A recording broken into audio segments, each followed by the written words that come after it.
happened in the motorcade route. There seems to be no end to the debates over that tragic day in Dallas when the president was assassinated. Since then, Americans have searched for answers to the question of who fired the fatal shots.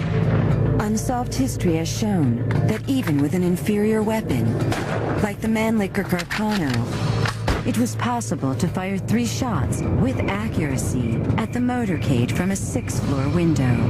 But was that sniper's perch the only possible location? Conspiracy theorists have identified a number of places where gunmen could have been hiding, including the infamous grassy knoll, which overlooks the killing zone. But some researchers insist that shots could also have come from another angle, in front of the motorcade, from inside this storm drain.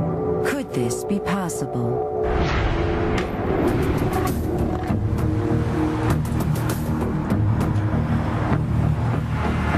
Well, there's enough room down in here. A person could be in here. Hand me that camera. Let me see if I can get a shot.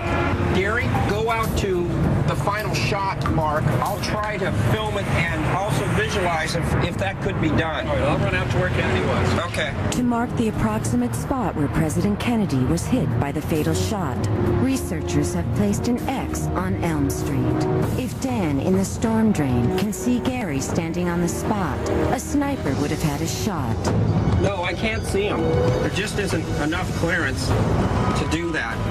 But regardless, I'm at the extreme end, and there's no way you can see Gary.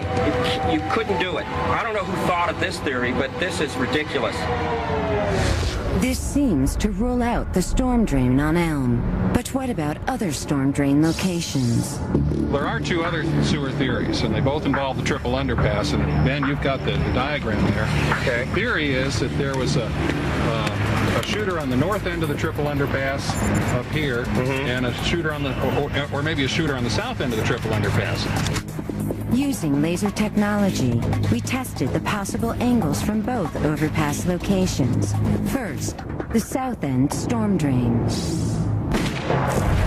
Our actors donned safety goggles, and the limo moved down Elm Street at 10 miles per hour.